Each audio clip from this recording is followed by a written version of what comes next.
So beautiful Isha जी आज हमारे साथ साड़ी में प्रेजेंट हैं जो कि बहुत ही ब्यूटीफुल लग रही है साड़ी में। तो सबसे पहले मुबारक एंड जपनाम। जपनाम जपनाम। सो बताइए कि तकरीबन दिन में कितनी बार बोलती हैं जपनाम?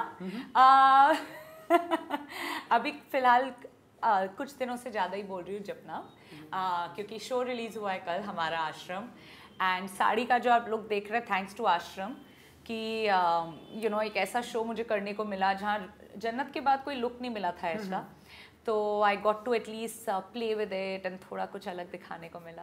बिल्कुल बिल्कुल। सो कैसा रहा एक्सपीरियंस? मुझे तो ऐसा फील होता है कि आई थिंक आश्रम का फर्स्ट पार्ट से ही ईशा जी को इसका पार्ट होना चाहिए। Thank you. वो तो खैर आपकी और मेरी दोस्ती भी है तो आप हमेशा ऐसा सोचेंगे, वो आपका प्यार है, थैंक यू। बट बहुत अच्छा रहा। I think I was very happy and lucky कि मैं भी ये चाहती थी कि पहले सीजन से मैं होती, मगर ये भी खुशकिस्मती है कि देखिए पहले 2 सीजन जब आए भी किसी को पता भी नहीं था कि आए हैं आश्रम, बट लॉकडाउन में उसका वर्ड ऑफ माउथ इतना हुआ, सबने बोला कितनी अच्छी सीरीज है। मैंने भी ऐसी देखी, आपको सच बताऊं, मैं अरे देखूं तो क्या है ना, I was like wow what a series. Unfortunately पहले 2 में नहीं थी, बट फॉर्चुनेटली प्रकाश सर ने देखा कहीं कि कहाँ जो कैरेक्टर है सोनिया को ऐड कर सकते हैं, बिकॉज एक ही नया कैरेक्टर है जो अब आया है नेक्स्ट सीजन्स में, वो है मेरा कैरेक्टर सोनिया का। सो आश्रम सीजन 3 में अप्रिशिएट बहुत ही किया जा रहा है क्योंकि आई थिंक आपकी एंट्री है जी, सोनिया जी की एंट्री है, इसलिए अच्छा है, इस वजह से किया जा रहा है ज़्यादा अप्रिशिएट। मगर देखिए आश्रम एक ऑलरेडी एक अपने आप में एंटिटी है। प्रकाश झा हैं, बॉबी देओल एंड बॉबी देओल की मतलब एक अलग ही एंट्री आई है इसमें लाइफ में। उनके बिना आश्रम दिखता नहीं है मुझे होते हुए, एंड थैंक गॉड कि मुझे एक एक कैरेक्टर ऐड हो पाया, क्योंकि एक चाहिए था सोनिया जैसे आई है, सोनिया चाहिए थी कुछ मिर्च मसाला लाने, अपनी कुछ और ही वो तरकीब, अपनी कुछ और ही वो प्लानिंग कर रही है, एंड एक और ग्रे कैरेक्टर ऐड हो गया स्टोरी में ना, ताकि स्टोरी भी, क्योंकि सीरीज का क्या होता है आपको कुछ ना कुछ नया लाना पड़ता है हमेशा ताकि स्टैग्नेंट ना हो जाए। तो आई एम रियली ग्लैड कि वो नया तड़का मैं लाई हूँ इस बार। बिल्कुल। एंड वहाँ भी मैंने आपको देखा साड़ी में आपकी एंट्री हुई है, लाइक सो हम ऐसा माने कि साड़ी पहनने की काफी तैयारियां कर रही हैं। मैं आपको सच बताऊं, साड़ी अगर मुझे, जब मैं तो चाहती थी हमेशा से साड़ी में रोल मिले। पहले प्रकाश सर ने एक्चुअली जब हमने लास्ट ईयर समर में फिटिंग्स की थी तब किसी को पता नहीं था, सेकेंड लॉकडाउन से पहले की बात कर रही हूँ, किसी को अंदाज़ा नहीं था कि दूसरा वाला भी होगा और इतना बुरा। तब लुक बहुत अलग था। सोनिया का कैरेक्टर तब जैसे और लड़कियों का है वैसा सा था, थोड़ी कैरेक्टर भी उसका ये ग्रे कैरेक्टर नहीं था। प्रकाश सर के पास बहुत टाइम था जब सेकेंड लॉकडाउन हुआ कि उन्होंने कैरेक्टर थोड़ा बदल दिया, तो हमारी फिटिंग्स भी थोड़ी चेंज हुई, और जो ये हॉट लुक था साड़ी का वो हुआ। और मैं तो हमेशा सर को बोलती हूँ, आप बिलीव नहीं करेंगे, मैं यूरोप में भी होती हूँ, कितनी बार मैं बस अपनी कॉटन की साड़ी पहन के स्पोर्ट्स शूज के साथ दिन में निकल जाती हूँ, एंड जब जाती हूँ नो मेकअप नथिंग, कुछ नहीं करके लोग ऐसे ही पागल हो जाते हैं सड़क पे, because for them Indian beauty is something else. I तो लव, मतलब आप कितना भी बोले साड़ी में आई विल रोम अराउंड। बिल्कुल बिल्कुल।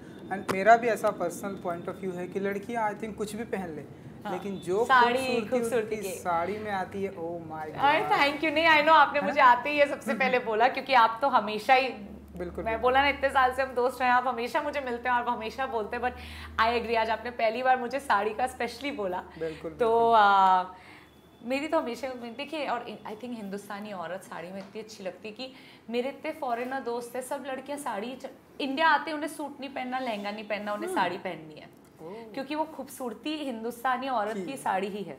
बिल्कुल। और जो बहुत सारे राज मेरे पास है, आई डोंट नो लोगों को पता है कि नहीं, कि आपको तो बहुत सारे बच्चे भी चाहिए, तो उसकी बातें करनी है, आप बताइए, I don't know.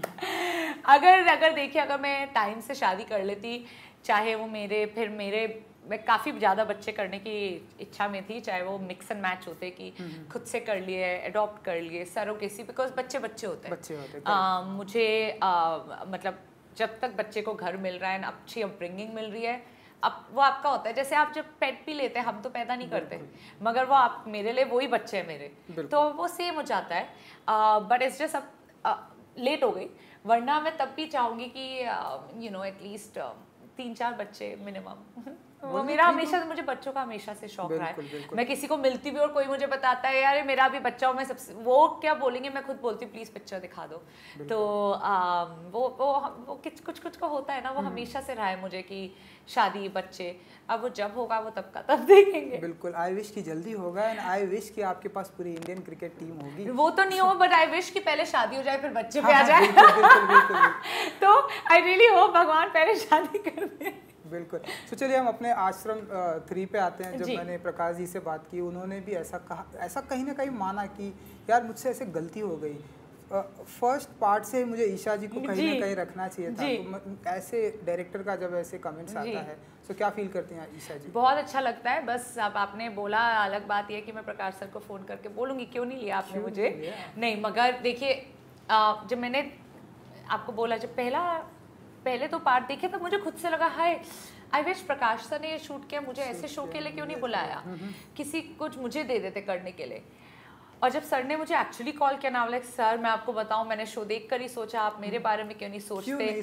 But sir ने वही बोला कि बेटा इस सीजन में जो ये कैरेक्टर, और उन्होंने मुझे बोला बेटा छोटा सा कैरेक्टर है, मैं तो सोच भी नहीं रहा था मतलब कि तुम करोगे, मगर मैं तब भी सोचता हूँ कि तुम सोनिया कर पाओगे, तुम सूट करोगे, तुम करोगे क्या। और मैंने सर को छुट्टे बुलाया, सर सब छोड़ो, हमें कुछ और बात करनी नहीं है, आपको अगर लगता है fit in Sonia, I want to be a part of Aashram. जो मैं अभी तक कल परसों भी मैं ये बोल रही थी कि छोटे वे में भी to be a part of a big project, it adds value to you and you are also happy कि आप एक अच्छे प्रोजेक्ट से जुड़े। Aashram for me was that, it was literally, Prakash sir ने कॉल किया, पहले कास्टिंग डायरेक्टर ने कॉल किया कि listen I gave your name but Prakash sir के दिमाग में कोई और है you know for this role because of the length of the role. And मैंने तब प्रकाश सर को खुद कॉल किया, लाइक आप क्यों नहीं सोच रहे मेरे बारे में, एंड ही इज लाइक नहीं ये, I said sir I want to be a part of, you know, Ashram, and that's how I entered Ashram, and I'm so happy कि मैं लड़ी इस रोल के लिए। बिल्कुल। एंड आश्रम 3 अब हमारा बदनाम आश्रम हो चुका है, उसके हम सभी आई थिंक पार्ट हैं, आप भी पार्ट हैं। बॉबी जी से मैंने बात की, उन्होंने भी, वो भी बहुत ही एक्साइटेड थे कि ईशा जी की एंट्री हुई है। तो आप बताइए कि उनके साथ का कैसा रहा एक्सपीरियंस विद बॉबी देओल? बहुत अच्छे हैं, and you know Bobby Deol को देख के आई थिंक सबको प्यार था उनसे सेट पे। हर मर्द, हर आदमी, हर औरत, हर बच्चे थे नहीं हमारे सेट पे, मगर वो इस वजह से भी ही इज अ यू नो जिसे हम बोलते हैं ना blue blood, no blue blood, वो उनके अंदर ना वो तहजीब और वो इज्जत देना लोगों को वो है, वो आपको पता चलता है कि वो सालों से सिखाया क्या, वो जो देखते हैं ना अपने घर परिवार में वही सीखते हैं, वो उनका देख के पता चलता है, जो वो रिस्पेक्ट देते हैं हर एक को। एंड बहुत ही कमेंडेबल है कि बॉबी जैसे इतने शाय इंसान एक बाबा निराला जैसा रोल कर रहे हैं। दैट्स व्हाट शोज कि आप अच्छे क्या एक्टिंग का आप में वो है, क्योंकि otherwise is a very reserve person, very knowledgeable, but वो बातें उनकी अलग होती है जब हम उनसे करते हैं। एंड देन सेट पे he is playing that cunning man, you know that lustful man, गलत आदमी, बदनाम।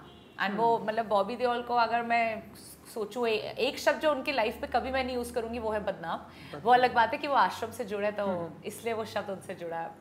बिल्कुल। एंड लोगों को पसंद भी आ रही है, मैंने भी देखी, मुझे बहुत पसंद आई। एंड अब जो है हम देख रहे हैं कि ईशा जी बिजनेस वुमेन भी बन गई हैं।